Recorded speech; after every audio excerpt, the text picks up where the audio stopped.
1, 2, 3, 4, 1, 2, 3, 4, 1, 2, 3, 4, 1, 2, 3, 4, 1, 2, 3, 4, 1, 2, 3, 4, 1 and 2 and 3 and 4, 1 and 2, 3 and 4, 1, 2, 3, 4, 1, 2, 3, 4, 1, 2, 3, 4, 1, 2, 3, 4, 1, 2, 3, 4, 1, 2, 3, 4, 1, 2, 3, 4. Hello, welcome to this first chapter of my tutorial series for beginners on the piano or any instrument who want to get into improvisation, songwriting, arranging and things like that. Free playing without being chained to written notes. And the subject here, as well as over the next couple of chapters, is fundamental time signatures and measure forms, which provide the absolute basic rhythms and therefore rhythmical structure in music. So, I will demonstrate them to you and show you how you can play over them, a real key skill in making music. But firstly, let me give you a little warning, so to say. I've said in the introduction video that, by the way, you really should check out first of all if you haven't done that yet. I've said that the chapters of this series really will lay their emphasis on practical learning, sharp little exercises which shall provide you a solid musical fundament to get into any style that you want. And this is absolutely the case. But there are certain chapters, like this one, in which, because we start with a new topic, I firstly have to introduce you to the respective topic, of course. So a good deal of talking is just necessary, and this video is mainly of explanatory nature. But from the next chapter on, there will be a good number of videos with many practical exercises about this very topic. So you really can get into action then. So anyway, to understand and especially to feel rhythm, to play properly in rhythm, to possess the right timing is probably the most elemental part of making music at all. Even somebody like Mozart said, "The most necessary, most difficult and principal thing in music is time." Well, however, this so important skill, for whatever reason, often really gets extremely neglected. Even quite a couple of fairly advanced players, for example in a classical mode, they might have a fine technique and everything, and still they ain't able to really keep a beat. As long as you play just by yourself, that can be okay.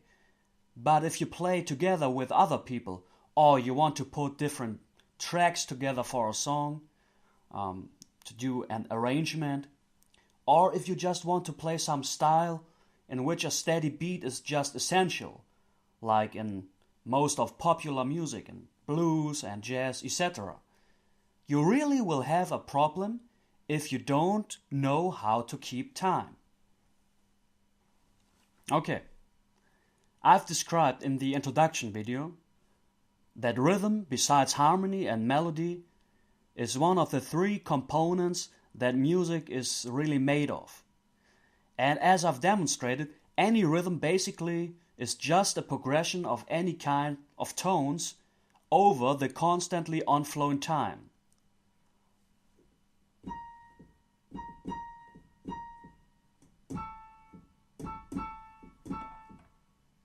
It doesn't matter which tones you play, any combination, but you have the same rhythm.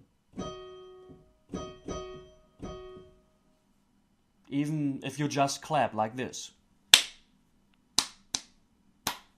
Bum, bum, bum, bum. Just one example for a rhythm. Of course, there are millions of different rhythms. And to prevent a rhythmical chaos, in music you always have to establish a time structure. And over such a structure, you can play all kinds of wild and fancy rhythms. If you have that stable structure, you also can call it the basic beat. then you also have the orientation. You always know where you are exactly, and everything that you play will be in order. Now, this procedure, of course, needs some further explanation. And here we come to the subject of this very video: time signatures. There are different ones, even though just a few really basic ones, and all of them consist of little rhythmical units. And these units are called, as I've also mentioned in the introduction, bars or measures. And as the word measure suggests, this whole thing basically is about numbers. And numbers, of course, you can count. Just let me give you some quick examples for that. Very common, of course, is this one. 4/4 time. 1, 2, 3, 4. 1, 2, 3, 4. Okay? And you have that in lots of different styles. If classical,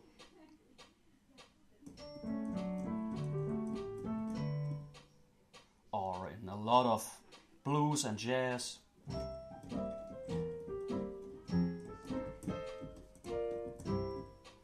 Or, well, in tango, for example. And you see, I can play different kinds of tones and rhythms over such a time signature. The time signature provides the fundament. And of course you can, well, a drum set, for example, can play that too, instead of a metronome.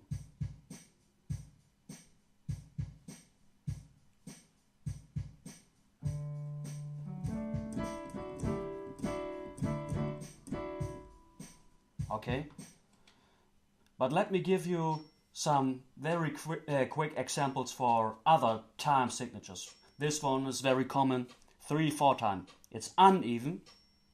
It's counted like this: 1, 2, 3, 1, 2, 3. And of course you have that in waltz extensively.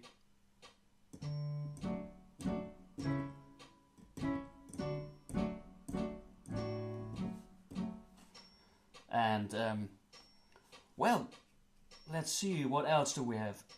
This one, for example, it is difficult to count. 12/8. Let me see. 1, 2, 3, 4, 5, 6, 7, 8, 9, 10, 11, 12. 1, 2, 3, 4, 5, 6, 7, 8, 9, 10, 11, 12. Okay.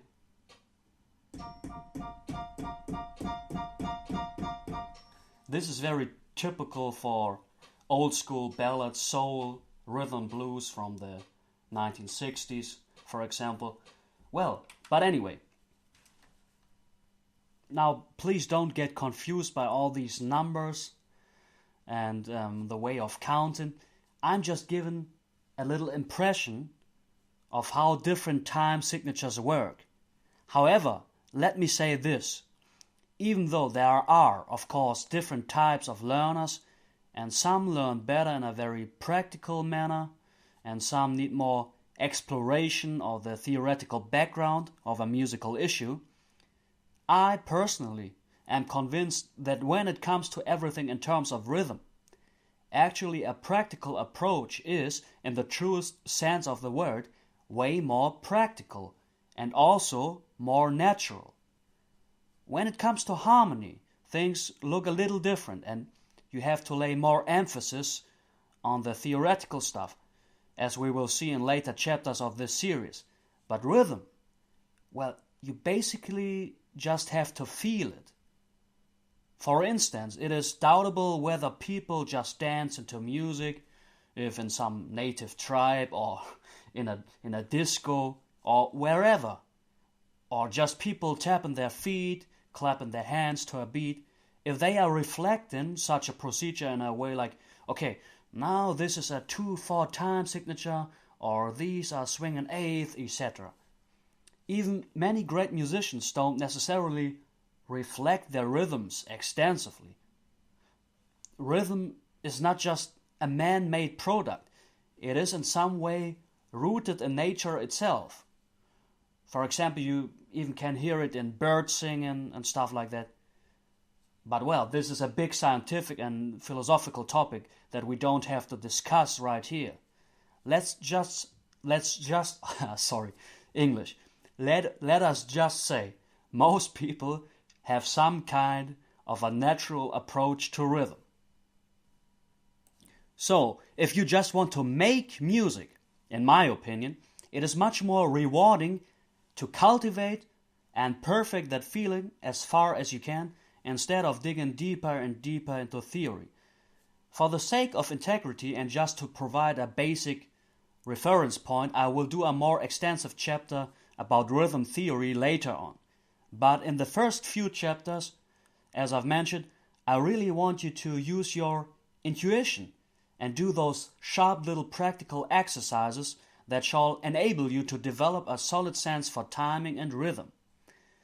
And additionally to that, part of these exercises is, even if you might not recognize it when you are doing them, also already the development of some harmonic foundations and your playing abilities in general. And of course, your coordination. Well, so that's it already. As I've said, I want to keep the videos really short and compact. And I say thanks for watching and hope to see you on the next chapter, where many nice little exercises will come to you. Feel free to check out and subscribe to my channel if you haven't done that yet. Many more tutorials there and many more to come. So take care and bye-bye for now. 1, 2, 3, 4, 1, 2, 3.